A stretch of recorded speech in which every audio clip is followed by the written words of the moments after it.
Watch out, it's a live mic. This is Mark McNeese in New York City, and you're listening to another edition of the Live Mic Podcast. Welcome to the podcast. This is Mark on it's dark out.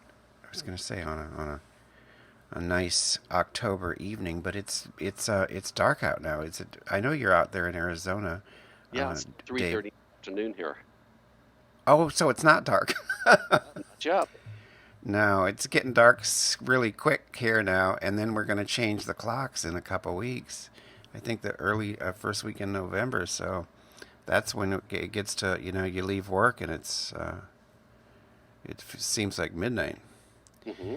But anyways, it's really good to have you back on again to the podcast. You're a recurring guest and a columnist for retirefabulously.com. I love your columns. I tell everybody you should read these. These are I just find them so informative and so real about the experience of retiring. It's that you're not like cranking out stuff. You know what I mean? You really put out very well thought out and well experienced columns. So let's get right to it. We're going to talk about your column that you did recently about being willing to change in retirement. Can we move into that and explain that a little bit? Yeah, certainly. I mean, it really occurred to me, but almost like one of those, being hit over the head kind of thoughts. The light bulb goes off and it's like, oh, enlightenment here. It really occurred to me that I talk a lot about, setting goals for yourself and a lot of exercises for envisioning what you want your retirement to look like, whether it's you're traveling a lot or whether you're going to pursue music or art or whatever more, or in my case, become a writer is a big one for me. But all these things about your life that, now that you're retired, or as I often like to call it, a renaissance, you can reinvent yourself and have your life be truly the way you want it.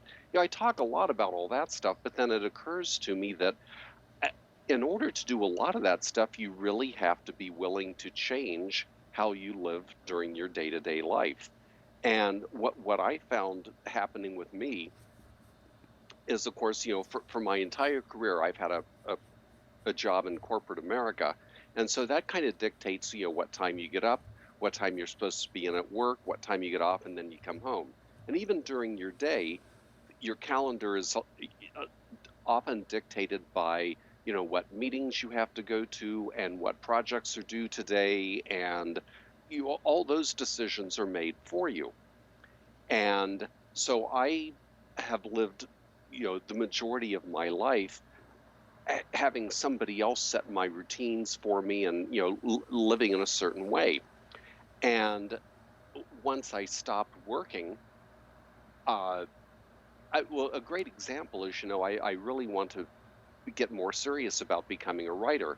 And I'm sure you can second this, Mark, and anybody else who is a writer will tell you, you have to allocate a certain amount of time every day to your writing.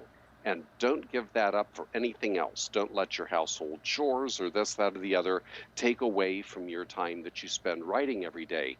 And I had fallen into that trap. It's like I'm not used to committing 2 hours of my time to doing any one thing every day. Usually my schedule has been dictated for me, so I have to be willing to change. Mm-hmm. And another example is Jeff and I have been talking a lot about downsizing. And part of that equation is moving to a smaller house, and we may not do that for a long time.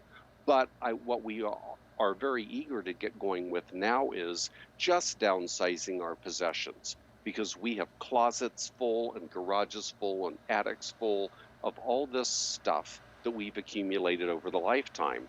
And for most of my life, I've been used to accumulating and keeping and storing, because you never know when you might need it someday.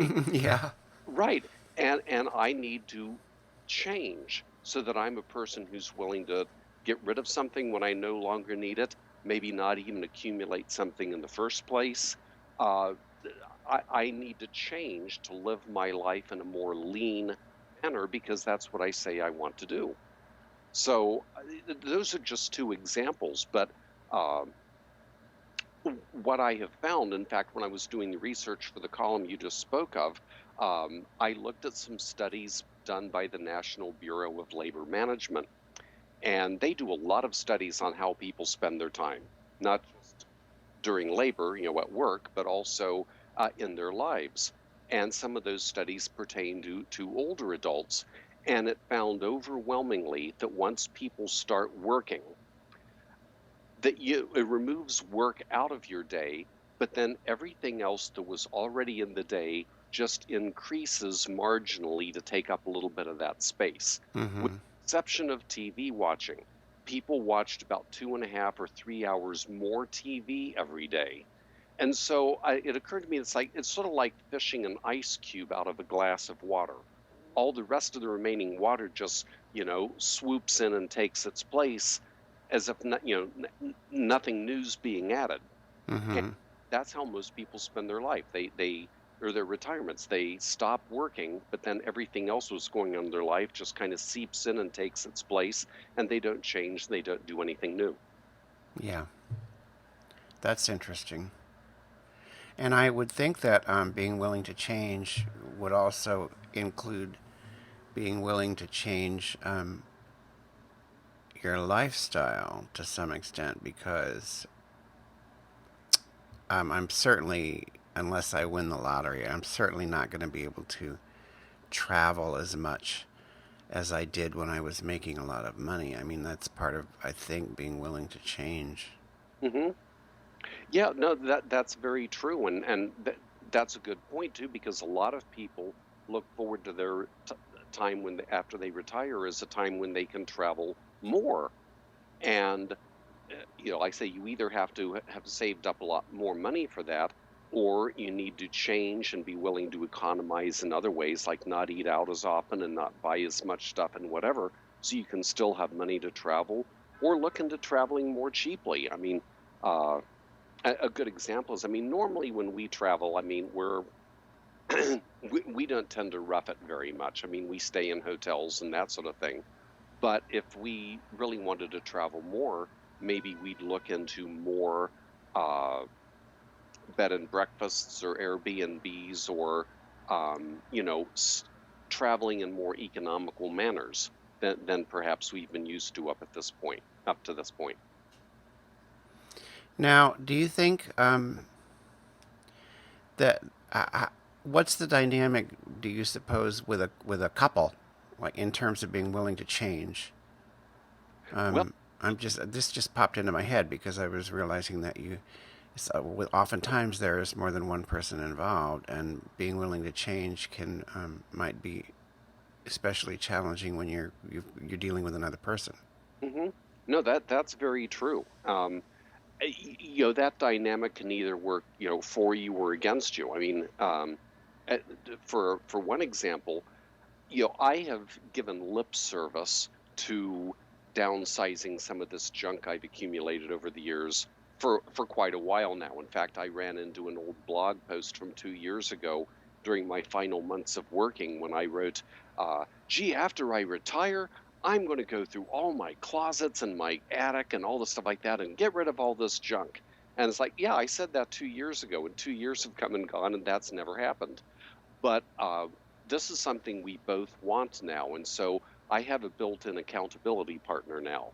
Yeah. Uh, and the fact that we both want this, I think, is going to make it a lot more likely that we're going to make this change, because we can each hold each other accountable.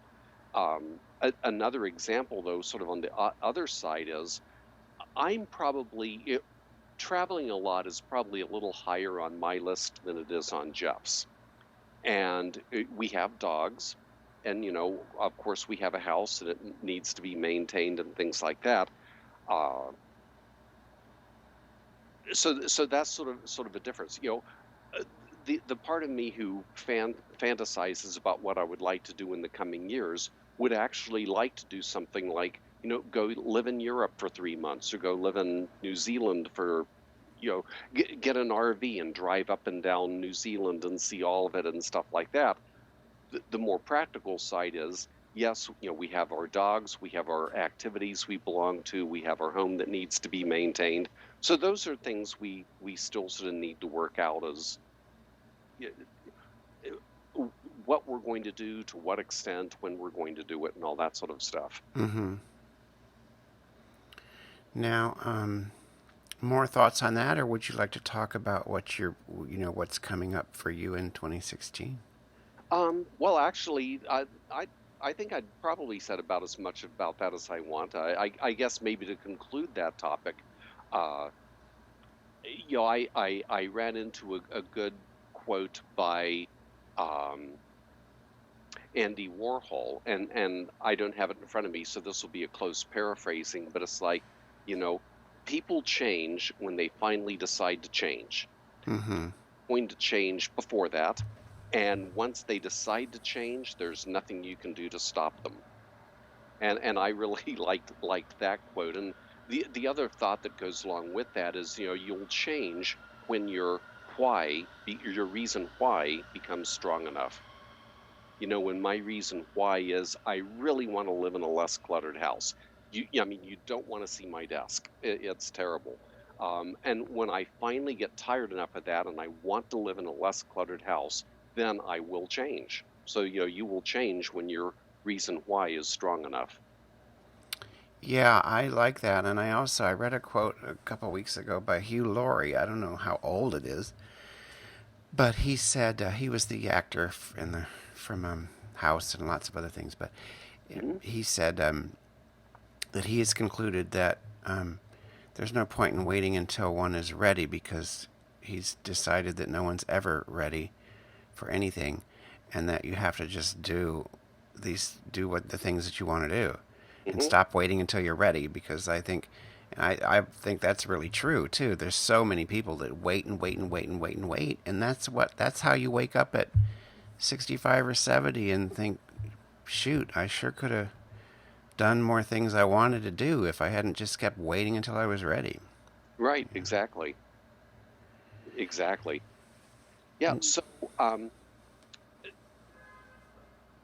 Oh, I know you. I was going to talk about your plans. yeah, sure. Actually, and that leads nicely into it. One thing I want to do, starting in the beginning of 2016, is launch a podcast series. I've certainly been motivated and inspired by you, and I know some other, bloggers and so forth that do podcasts as well as blogging, and so I want to give that a try. And I want to focus on finding and interviewing people who are living fabulous retirements. And that can mean anything. That can mean they have reinvented themselves as a writer or a musician or an artist, or that thing that they'd always been passionate about but maybe couldn't pursue during their working years, or people who were out there traveling the world or doing adventurous new things, or just fulfilling their passions and uh, living their Renaissance years, really doing what they want. Uh, and so I'd like to find some of those people, interview them, because I think, number one, everybody likes a good story, and I'm sure these people have great stories, and it's also good inspiration for the rest of us. I mean, if these average everyday people can take on change and pursue their visions and their passions, why can't the rest of us? Mm-hmm. And so that's sort of what I would want to focus on, both with my podcasts and with some of my blog posts as well. Another thing that I'm very excited about, I've hinted at this already in our conversation, but one thing that I have really enjoyed doing more of, or at least I'm on that journey, is becoming a writer. And I'm putting the finishing touches. I'm probably 80 to 90% done with my first book. And for those of you listening to the podcast, Mark has just graciously agreed to edit it for me, and so I feel very fortunate about that. And so the first book, and I actually have this one that's almost done, and then I have a pipeline of ideas for the next 3 or 4. This one, the working title that I pretty well set on is "Design Your Dream Retirement." And that's going to take the angle that some of my blog posts over the past 2 years have taken, and that is actually thinking about how you're going to spend your time after you retire. What are those passions that maybe you've put aside for a long time, and how can you identify those, prioritize, and then make those a reality once you do retire? So that's going to talk a lot about envisioning how you would like to be, how you would like your life to be, and then going forth and making that a reality. Ideas I have for a couple more coming up. One of them is a collection of the stories, the interesting stories that people have about what they've been doing in their retirement. So, in addition to the podcast series, I'm also hopefully gathering content for a future book as well. Mm-hmm. And a third one is, sort of deals with a question that I know has already been dealt with a lot, and that is identifying where is the best place for you to retire. And it's going to be more than what you normally see. Top 10 cities in the U.S. to retire, and 10 countries overseas to retire. It's not going to take that angle at all. It's going to take how do you determine what you want, what you value in a place to live, and then go about doing the research and the discovery to find out that place that's really good for you. Well, it all sounds, fabulous. I'll definitely be one of your listeners to a podcast, and then of course I get to see what you're writing. So I've got a lot of things to look forward to and some nice goals and dreams for next year, and I'm really looking forward to getting this book finished, because that's going to be checking a goal off my list. It's not like it's going to be the only book I ever write, probably, but getting that first one done and out there. And you can probably verify from your own experience. Once you've done one, it's great to do the second and the third and the fourth, but it's really rewarding to get that first one done, isn't it? Yes, and then to just put it out there and let it be what it's going to be, and not be overly invested in the results. It's really about, well, I mean, it's sort of, we're talking. I write fiction, so for me, it's really it's also a sense of completion, which it would be for you too, but a sense of, this is done. I've made it the best I can do, the best I could get it, and now it's out there, and then you just sit back and see what happens. But it's a really good sense of accomplishment. Oh yeah, and I mean, we all hope that our book sells, but even if it doesn't, there's the accomplishment that you contributed something to the world, and also the idea that even if it didn't turn out to be quite as great as you want, you've learned something from it, and the next one can be better. Yes, it's always everything is a good opportunity to learn. I was thinking of something, and it just came in and out of my head. Actually, while thinking about it though, let me throw this out there. If anybody who is listening to this podcast has a good story for my podcast, meaning you have retired, you have reinvented yourself in a positive way, you're pursuing your passions, you're living a fantastic retirement, however you define that. I'm looking for a wide variety of stories. So if you're listening to this podcast now and you would be interested in being interviewed on my podcast, I would love to hear from you. And you can contact me at dave@retirefabulously.com. Or if you know somebody, maybe broach the topic to them and put me in touch with them. So I'd certainly like to be able to cast the net out to your listeners for potential interviewees. Excellent. And that's your website is retirefabulously.com. Exactly. Mm-hmm. And they can read about all the other things you do too, because you officiate weddings. That's true. Yeah. and one thing to entice people to go to my website and sign up to receive the free updates for whenever I put out a new article. The people who are subscribers to my list will have a small window of time to download my book for free when it first comes out. Oh, that's really nice. Yeah, so another bonus for visiting my website and signing up for the list. You get a free book out of the deal. That's great.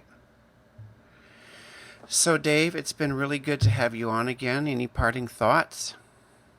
I don't think so, just that to thank you again. And I just really appreciate these opportunities to chat with you and uh, provide something that I hope is of value to the LGBT senior audience. And I just really appreciate the support you give and the relationship we've created here. And I appreciate the opportunity. Thank you.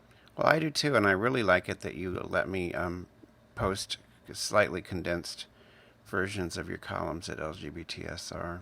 Hmm. So, and we're going to have you on again. You're going to like podcasting. It's really fun, and you meet so many interesting people. Good. I hope That's so. one of the best things about it is just that I've gotten to meet, sort of, virtually meet lots of really interesting people. Excellent. So thanks, Dave, and we'll have you on again in a month or two.